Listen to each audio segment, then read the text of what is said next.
दुसरा एक प्रश्न तुम्हाला विचार, आत्ता या सगळ्या पार्श्वभूमीवर म्हणजे त्यावेळेला अजितदादा गेले भाजपबरोबर, त्यावेळीची परिस्थिती काय होती? तुम्ही सिनियर लोकांनी कसं हे जुळून आणलं? म्हणजे पवार यांनी सगळं केलं की तुमचाही रोल त्याच्यामध्ये होता महाविकास आघाडीचा? म्हणजे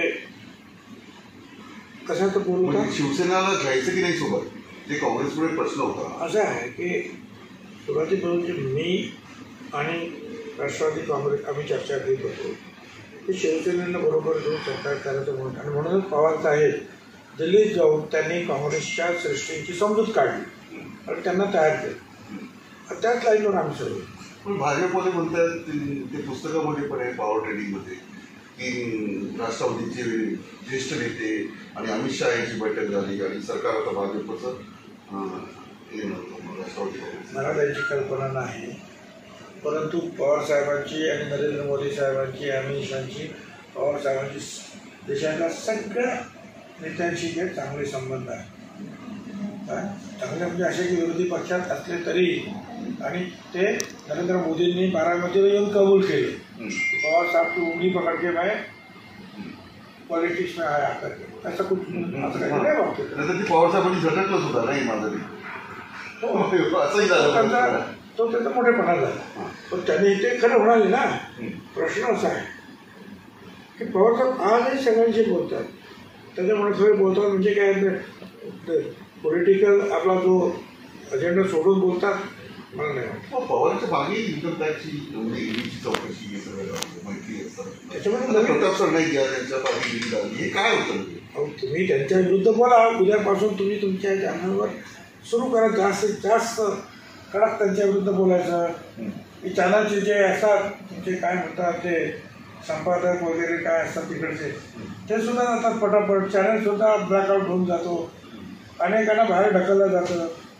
तो ईडीचा जो हत्यार जे आहे ते जे आहे ईडीचा हत्यार, हे जगात आता हिंदुस्थानामध्ये विरोधकाची तोंडं बंद करण्यासाठी सर्रास वापरलं जातं, त्यांच्यावर प्रश्न आणण्यासाठी. आणि आता जे गेले काँग्रेसमधून राष्ट्रवादी काँग्रेसमधून बी जे पीमध्ये काही नेते, तर तुम्हाला असं वाटतं का ते फार बी जे पीच्या प्रेमाने गेले? एका रात्रीमध्ये आयडिओलॉजी बदलली? शक्यच नाही. जाणीवपूर्वक कारवाई होते, जाणीवपूर्वक कारवाई. देखो भुजबळ करेन गेले, भुजबळ काय अशी धमकी देते, असंच होतं ना भुजबळ. आता अगदी त्या भाषेत नाही, पण शेवटी त्याचा अर्थ तो काय होता, तो काही घाबरत नाही. योगी आदित्यनाथ जे मुख्यमंत्री ते असं म्हणतो, मी हा प्रश्न यासाठी विचारतो, मला वाटतं तुम्ही फील्डमध्ये पण थोडंसं काम केलं आहे किंवा हे केलं, तर मला सांगा की म्हणजे इतकी फिल्म इंडस्ट्री ती उत्तर प्रदेशात नेण्यासाठी आले होते, काय प्रश्न? महाराष्ट्राचे उद्योग नेण्यासाठी नेहमीच मुख्यमंत्री येतात. आनंदीबेन पटेल 2 वेळा आले, गुजरातला चला मला माहिती नाही किती होते. आज सुद्धा जगातले सगळे उद्योगपती महाराष्ट्रातच येतात. ही जे आहे बॉलिवूड ते हैदराबादला शिफ्ट होईल, इकडे शिफ्ट होईल, तामिळनाडूत झाली, असं सुद्धा मध्यंतरी चर्चा खूप झाली, कोणी गेलं.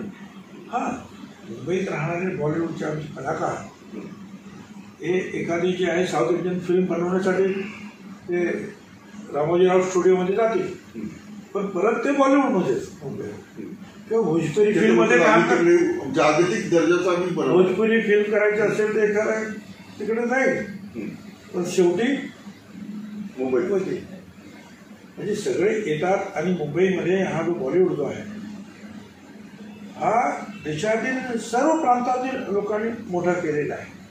आणि एक लक्षात घ्या, ज्या वेळेला एक हिरो किंवा हिरोईन तुम्हाला पडद्यावर दिसते किंवा तो सिनेमा तयार होतो, तेव्हा ते 2, 4, 5 लोक नाही, त्यांच्या पाठीमागे हजारो लोक काम करत असतात. कोण मेकअपचं काम करतो, कोण केस नेट करायचा, कोण कपडे, कोण इस्त्री करून, कोण जेवण देतं, कोण लाईट देतोय, कोण गाड्यांचं व्यवस्था पाहतोय, कोण मार्केटिंग करतो. शेकडो हजारो लोक असतात आणि ते सगळ्यात इथे वसलेलं ते सोपं नाही आहे. इथून उचलायचं आणि तिकडे न्यायचं हे सोपं नाही आहे. आता प्रश्न राहिला की त्यांनी मोठी सिटी काढली. जागतिक दर्जाचं करणं चांगली गोष्ट आहे. रामोजीरावच्या पण स्टुडिओमध्ये जाऊन इकडचे लोक कधी कधी ज्या पिक्चर बनवून येतात, स्वस्त पडला किंवा एखाद्या चांगला पिक्चर, त्याचा उपयोग होईल. पण बॉलिवूड जाणार नाही. ते जाणीवपूर्वक होत आहे. म्हणजे जसं गुजरातमध्ये काही कंपन्या घेण्याचा प्रयत्न केला आणि मुंबई म्हणजे शिवसेना जी म्हणते, मी त्या मुंबईला तोडण्याचा प्रयत्न हा सातत्याने होत असतो. त्याचा गुजरातला मिळाले नाही. 106 हुतात्म्यांना बलिदान दिलं आणि त्यानंतर मुंबई महाराष्ट्राला मिळाली. महाराष्ट्राचीच होती, महाराष्ट्राला मिळाली, परंतु त्याचा काही प्रमाणात वचपा काढायचं काम सुरू आहे. इकडचे अनेक उद्योग, सरकारी अनेक उद्योग तिकडे शिफ्ट करायला लागले. महत्त्वाचे अनेक गेले, तरी सुद्धा मुंबईचं महत्त्व कमी होत नाही. डायमंड बॉक्समध्ये आले, चला सुरतला चला, तिकडे म्हणून काही इकडचे हे डायमंडचे व्यापारी गेले नाहीत कुठे. तसं ते प्रयत्न करणार. पण मुंबई जे आहे, मुंबईमध्ये लक्षात घ्या, या सगळ्या गोष्टींना अनेक विचारवंत सुद्धा लागतात. त्या बॉलिवूडमध्ये लिहिणारे, स्टोरी बनवणारे, गाणे लिहिणारे, म्युझिक करणारे, आणि सगळं काही जे आहे हे मुंबईतच आहेत ना. मुंबई सोडणार आहे, सोपी गोष्ट आहे का? असे विद्वान लोक त्यांच्या पाठीमागे असतात, त्याच्यावरून त्या स्टोरीज तयार होतात, कल्पना तयार होतात, गाणी तयार होतात, म्युझिक तयार होतात. आणि ते सगळं आज जे आहे, पण आमच्या शुभेच्छा त्यांनी करावं. बॉलिवूड साहेब मातोश्रीवर काही निमंत्रण मिळालं का वगैरे? सरकार झालं 1 वर्ष. बरं, उद्या जेवणाचं आमंत्रण मिळालं. उद्या साहेब, म्हणजे मी आज मुलाखत घेतो, उद्या जेवणाचं मुलाखत काय भाव आहे? मी एकदा बाळासाहेबांनी तुम्हाला जेवायला वगैरे बोलवलं, सहकुटुंब सहपरिवार. नाही, ते बरोबर आहे.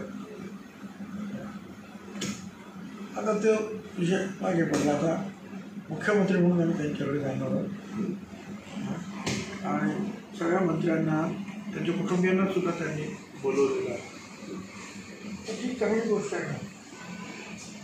तुम्ही नेहमीच म्हणता की मंत्रिमंडळावर एक वाक्यता नाही. नाही, काँग्रेसचा एनसीपीमध्ये कुठे आहे? 20 बिलावर किती वाद आहे. 20 बिल तुम्ही देऊ शकला नाही लोकांच्या घराचं. तसं एका पक्षाचं सरकार असलं ना तरी एक वाक्यता नसते. एका पक्षाचं सरकार असलं तर तिथे 3 पक्षाचं सरकार आहे, वेगवेगळे प्रश्न निर्माण झालेले होतात. परंतु आम्ही सगळे एकत्र आहोत हे दाखवण्यासाठी ते कारण आहे. आम्ही एकत्र येतो, बसतो, विचार विमर्श करतो. 20 बिलचं काय करता? लोकांना लाईट बिल जास्त आलं आणि तुम्ही एकदम ग्रासरूटचे नेते आहात. तुम्ही म्हणजे मास बेस असलेला नेता कोण आहे, जी काही नाव आहे त्याच्यामध्ये तुमचं नाव आहे. लोकांच्या घरात हजार मी हे अमान्य करीत नाही. अर्थात MECBचं सुद्धा म्हणणं असं आहे, सुद्धा नाही त्यांच्यापुढे ते जावंच लागतं. ते लोक घरातच बसलेले होते, म्हणून लाईट चालू होते, TV चालू होते, वर्क फ्रॉम होम ऑनलाईन वीज वापरत होते, म्हणून वीज जादा खर्च झाली, बिल वाढली. काही प्रमाणात ते खरं आहे. परंतु अवाच्या संभवामध्ये कल्पना करता येत नाही असे बिलं काही लोकांना आहे आणि चुकीचे आहे असं सगळ्यांचं. आता हे सगळं करायचं तर प्रश्न असा आहे की 50,000 कोटी रुपयाचं कर्ज फडणवीस सरकारच्या काळामध्येच MECBवर झालेलं आहे आणि आता एक आणखी 9,000 कोटी रुपये वाढलेले आहे. म्हणजे एकूण 60,000 कोटी रुपयाचं कर्ज आहे आणखी. म्हणजे ते MECBचं जहाज बुडायला लागले अशी परिस्थिती आहे. त्यामुळे त्यांना सुद्धा वाटते की काय करावं. असं आमचे प्रयत्न आहे, त्याचे तो काही मार्ग निघतो काय, परंतु मंत्री म्हणून मी असं काही कोणाला आश्वासन देणं किंवा आश्वासित करणं ठीक आहे बरोबर ठरणार नाही. कारण एक जण कोणी बोलला मोफत वीज तर लोक नितीन राऊत बोलले, त्याचं भाषण चालू बोलले, असं बोलायला बंदच होऊन जातात. ते मागे ह्या शिवसेना BJP सरकारच्या वेळेला तो अनुभव आला. एक सन्मान्य नेते म्हणाले हे जर माफ करू आणि मग ते अडचण झालं. आताही झालं ना, आता नितीन राऊत बोलले होते आम्ही करू म्हणून. नाही असं वाटतं की आपण एक करावं, परंतु एकूण मंत्रिमंडळाने साथ दिल्याशिवाय होणार नाही. तुम्ही सगळ्यांनी मिळून केलं. मंत्रिमंडळाला साथ कधी मिळेल, तिजोरीत पैसा असेल त्यावेळेस. करोनानं सगळं खूप वाईट परिस्थिती का म्हणजे यावेळेला खूप वाईट परिस्थिती आहे. 30-35 हजार कोटी रुपये केंद्र सरकारकडून GSTचे आले नाही. मला 10,000 कोटी रुपयाचं आत्ता पॅकेज दिलं. पूर आला, महापूर आला मराठवाड्यात त्या भागामध्ये, त्याच्या अगोदर अवेळी पाऊस वगैरे आला तिकडे विदर्भ, तिथे पॅकेज दिलं. 20,000 कोटी रुपये महात्मा फुले कर्जमुक्ती योजना त्याच्यामध्ये दिले. त्याच्यामुळे खर्च करोनावर अफाट खर्च आणि आवक बंद, कारण सगळे उद्योगधंदे सगळे बंद, असं येणार कुठं. आणि कर्ज वाढले नाही, व्याज 1,000 कोटीचं व्याज द्यावं लागत आहे वर्षाला. तर खूप वेळ झाला. या अशा अडचणीमध्ये सगळं आहे. मग शेवटचे 2 प्रश्न. या सरकारने 1 वर्षभरात लोकांना काय केलं? तुम्ही कोरोना म्हणून सांगू नका, तुम्हाला राज्य करण्यासाठी, सुशासन चालवण्यासाठी, अडचणीतून मार्ग काढण्यासाठी तुम्हाला निवडून दिले लोकांनी. तुम्ही जर असं म्हणाल की आमच्याकडे फायनान्शियल प्रॉब्लेम नाही, करोनात तू मार्ग काढायला एक वर्षामध्ये मार्ग काढू शकला नाही, जर्मन मार्ग काढू शकला नाही, त्यांनी लॉकडाऊन केलेले आहेत परत. आणि तुम्ही सांगता की ते कारण सांगू नका. म्हणजे काय, सरकार चालतं हे सरकारी तिजोरीवर चालतं आणि तिजोरीमध्ये पैसे येतात तर लोकांच्या टॅक्समधून येतात. आणि लोक जर घरी बसलेले असतील, नोकरी धंदा नसेल तर तो टॅक्स जमा होणार कसा, लोकांचे पगार देणार कसे, त्या कामं होणार कशी, करोना खर्च होणार कसा, पोलिसांना खर्च होणार कसा, याचा विचार करा. एकच सांगतो की BJPचं राज्य आपण घालवू शकतो, हा विश्वास या महाविकास आघाडीनं देशाला दिला की आपण यांना बाजूला ठेवून राज्य करू शकतो. आणि त्यानंतर मुख्यमंत्र्यांनी यांनी जे जाहीर केलं महात्मा फुले कर्जमुक्ती योजना, आम्ही ती केली. आम्ही 10 वर्ष अभ्यास करत नाही बसतो, त्यांच्यासारखे हिशोब नाही लावत बसतो. आम्ही ताबडतोब 4 महिन्यामध्ये पैसे दिले. शिवभोजन थाळी निर्णय घेतला 15 दिवसाच्या आत, 10 दिवसाच्या आत आम्ही सुरू केला. आज जवळ 1,00,000-1.5 लाख थाळ्या रोज जात आहेत. 3 कोटी थाळ्या आतापर्यंत देण्यात आल्या. 10 रुपयाची किंमत ठेवली होती, आणखी 5 रुपये सरकारने दिले. 40 रुपये 45 रुपये केंद्राला देण्यात सांगितलं, 5 रुपयाचा घ्या करोनामध्ये. पण आम्ही ते केलं. आज लक्षावधी भोजन थाळी सुरू आहे. आणि बाकी मग करोनाच्या माध्यमातून तर तुम्हाला कल्पना आहे, व्हेंटिलेटर्स द्या, ते रेमडेसिवीर द्या, आणि काय जे औषधं मागणी, आणि सगळे लोकांना आपण सोपी गोष्ट नाही हे सगळं करावं लागलं. पोलीस मृत्युमुखी पडले, त्यांना त्यांचे पगार चालू, सरकारी कर्मचाऱ्यांनी सगळ्यांचे पगार चालू. या अशा अडचणीच्या काळातून आता आपण पुढे येतो, वरती येतो. आणि माझी खात्री आहे काय की हळूहळू आता हे अर्थचक्र सुरू झालेलं आहे. अडचणी खूप आणल्या गेल्या. GSTचे पैसे न देण्यापासून करोनामध्ये साथ देण्याऐवजी टीका टिप्पणी करायची.